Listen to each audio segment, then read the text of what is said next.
ಒಬ್ಬೊಬ್ರು ಹೇಳ್ತಾರೆ ಇವಾಗ ಪ್ರೋಟೀನ್ ಪೌಡರ್ ತಗೊಂಡ್ರೆ ನಮ್ಮ ಮಸಲ್ಸ್ ಬಿಲ್ಡ್ ಆಗುತ್ತೆ, ನಮ್ಮ ಮಸಲ್ಸ್ ಚೆನ್ನಾಗಿ ಕಾಣಿಸುತ್ತೆ, ಆಮೇಲೆ 6 ಪ್ಯಾಕ್ಸ್ ಬರುತ್ತೆ ಅನ್ನೋದಿರ್ತಾರೆ. ಅದೇ ಮನೆ ಊಟ ತಿಂದ್ರೆ ಬರಲ್ಲ, ಮಸಲ್ಸ್ ಬಿಲ್ಡ್ ಆಗಲ್ಲ, ಇಂಜೆಕ್ಷನ್ಸು ಆ ತರ ತಗೊಂಡ್ರೆ ಮಾತ್ರ ಬಿಲ್ಡ್ ಆಗುತ್ತೆ ಅನ್ನೋದು ಹೇಳ್ತಿರ್ತಾರೆ. ನಿಮ್ಮ ಪ್ರಕಾರ ಮನೆ ಊಟ ತಿಂದ್ರೂ ಕೂಡ ನಮ್ಮ ಮಸಲ್ಸ್ ಚೆನ್ನಾಗಿ ಬಿಲ್ಡ್ ಆಗುತ್ತಾ ಅಥವಾ ಪ್ರೋಟೀನ್ ತಗೊಂಡ್ರೇನೆ ಆಗುತ್ತಾ? ಇದು ಅದಕ್ಕಿಂತ ಫಸ್ಟ್ ನೀವು ಎಕ್ಸರ್ಸೈಸ್ ಮಾಡಿದ್ರೇನೆ ಮಸಲ್ ಬಿಲ್ಡ್ ಆಗೋದು. ಎಕ್ಸರ್ಸೈಸ್ ಹೌದು.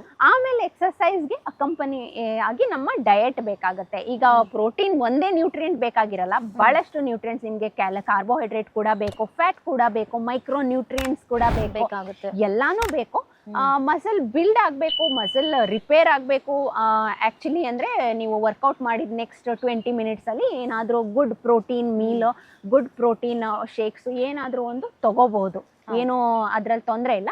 ಆದರೆ ಮಸಲ್ ಗ್ರೋ ಆಗೋದು ನಮ್ಮದು ಹೆಲ್ದಿ ರುಟೀನಲ್ಲಿ ಪ್ರೋಟೀನ್ ಇದ್ದರೂ ಕೂಡ ನೀವು ಎಕ್ಸಸೈಸ್ ಮಾಡಿ ಒಳ್ಳೆ ರುಟೀನ್ ಇಟ್ಕೊಂಡ್ರೆ ಬಿಲ್ಡ್ ಆಗುತ್ತೆ. ಇದೆಲ್ಲದಕ್ಕೂ ಹೆಚ್ಚಿಗೆ ಅಂದರೆ ನಿದ್ದೆ ಚೆನ್ನಾಗಿ ಮಾಡಿದ್ರೆ ಮಸಲ್ ರಿಕವರಿ ಚೆನ್ನಾಗಾಗತ್ತೆ. ನಿದ್ದೆ ಮತ್ತು ಹೈಡ್ರೇಷನ್.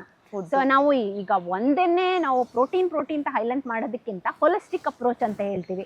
ಎಲ್ಲಾ ಫ್ಯಾಕ್ಟರ್ಸ್ನು ಕನ್ಸಿಡರ್ ಮಾಡಬೇಕು. ಬೇರೆ ಆಹಾರಗಳಲ್ಲಿ ಪೌಷ್ಟಿಕಾಂಶ ಸಿಗ್ತಿದ್ಯಾ, ಆಮೇಲೆ ನೀರು ತಗೊಂತಿದೀವ, ನಿದ್ದೆ ಚೆನ್ನಾಗಿ ಮಾಡ್ತಿದೀವ, ಎಕ್ಸಸೈಸ್ ರುಟೀನ್ ಕರೆಕ್ಟ್ ಆಗಿದೆಯಾ, ಮಸಲ್ ಬಿಲ್ಡ್ ಮಾಡೋಕ್ಕೆ ಯಾವ ಥರ ಎಕ್ಸಸೈಸ್ ಮಾಡ್ತಿದ್ದೀನಿ, ನನಗೆ ಬೇಕಾಗಿರೋಷ್ಟು ಮಾಡ್ತಿದ್ದೀನಾ ಇಲ್ಲ ಎಕ್ಸಸ್ ಮಾಡ್ತಿದ್ದೀನಾ. ಸೊ ಇದೆಲ್ಲ ಮ್ಯಾಟರ್ ಆಗುತ್ತೆ, ನಾವು ಒಂದಕ್ಕೆ ಹೈಲೈಟ್ ಮಾಡೋದಕ್ಕೆ ಆಗೋದಿಲ್ಲ. ಹೌದು ಮ್ಯಾಮ್. ಇವಾಗ ಏನಂತ ಅಂದ್ರೆ ಆಫ್ಟರ್ 8 o'clock ನಾವು ಊಟ ಮಾಡಿದ್ರೆ ಏನಾದ್ರೂ ನಮಗೆ ಫ್ಯಾಟ್ ಬರುತ್ತೆ ಅಂತ ಒಬ್ಬೊಬ್ರು ಹೇಳ್ತಾರೆ. ಹಾಗಾದ್ರೆ ಇವಾಗ ಆಫ್ಟರ್ 8 o'clock ಊಟ ಮಾಡೋದಾಗ್ಲಿ, ರೈಸ್ ತಿನ್ನೋದಾಗ್ಲಿ, ರೈಸ್ ತಿಂದ್ರೆ ನಾವು ಫ್ಯಾಟ್ ಆಗ್ತೀವಿ ಅನ್ನೋದು ಒಬ್ಬೊಬ್ರು ಕಲ್ಪನೆ ಇರುತ್ತೆ.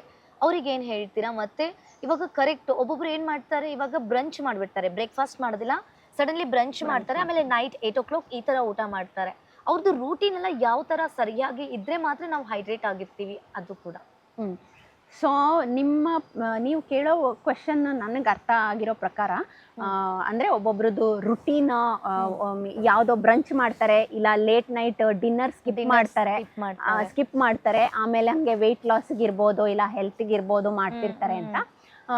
ಒಂದು ಹೇಳ್ತೀನಿ ಅಂಕಿತಾ, ಈಗ ನಮ್ಮದು ಸರ್ಕ್ಯಾಡಿಯನ್ ಹಾರ್ಮೋನ್ಸ್ ಅಂತ ಹೇಳ್ತೀವಿ.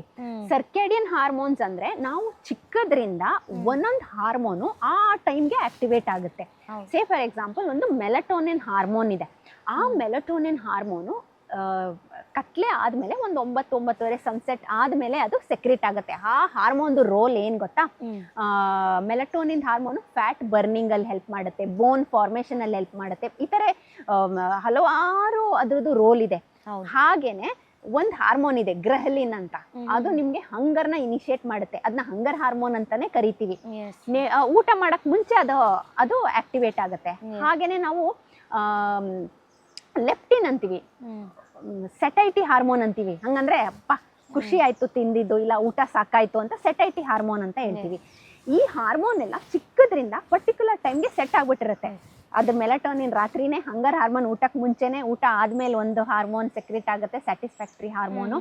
ಆಮೇಲೆ ಗ್ರೋತ್ ಹಾರ್ಮೋನು ನಾವು ಮಲಗಿದಾಗ ಸೆಕ್ರೆಟ್ ಆಗುತ್ತೆ. ಆಗ ನಮ್ಗೆ ಗ್ರೋತ್, ರಿಪೇರಿಂಗ್ ಟಿಶ್ಯೂಸು ಅದೆಲ್ಲ ಆ ಥರ ವರ್ಕ್ ಆಗತ್ತೆ. ಸೊ ಈ ಥರ ಸರ್ಕ್ಯಾಡಿಯನ್ ಹಾರ್ಮೋನ್ಸು ಅಲೈನ್ ಆಗಿರುತ್ತೆ ಚಿಕ್ಕದ್ರಿಂದ.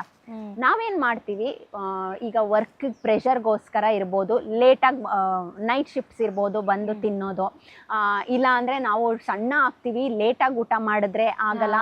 ಈ ತರ ನಾವೇನ್ ಮಾಡ್ತೀವಿ, ಅದು ಸ್ವಲ್ಪ ಡಿಸ್ಟರ್ಬ್ ಆಗ್ಬಿಡುತ್ತೆ. ಕಡಿಮೆ ತಿಂದ್ರೆ ನಾವು ಫ್ಯಾಟ್ ಬೇಗ ಲಾಸ್ ಆಗ್ಬೋದು ಆ ತರ. ಆದ್ರೆ ಏನೋ ನಾನು ಏನ್ ಹೇಳ್ದೆ, ನಮ್ದು ಫ್ಯಾಟ್ ಬರ್ನಿಂಗ್ ಆಗೋದೆ ಚೆನ್ನಾಗಿ ಮಲಗಿದ್ರೆ ಅಂತ ಹೇಳ್ದೆ, ಜೊತೆಗೆ ಮೆಲಟೋನಿನ್ ಸೆಕ್ರೆಟ್ ಆಗೋದೆ ಮಲಗದ ಮೇಲೆ. ಸೊ ಈ ಪ್ರೋಸೆಸ್ ಎಲ್ಲ ಕಂಪ್ಲೀಟ್ ಏರುಪೇರು ಆಗತ್ತೆ. ಈಗ ನಾನು ಒಂದು ಫ್ಯಾಕ್ಟ್ರಿಗೆ ಹೋಗ್ತಾ ಇದ್ದೆ, ಅವರು ನೈಟ್ ಶಿಫ್ಟ್ ಫ್ಯಾಕ್ಟ್ರಿಯವರು ಒಂದು 50 ಜನ ನಾನು ಕೌನ್ಸಿಲಿಂಗ್ ಮಾಡಿದೆ.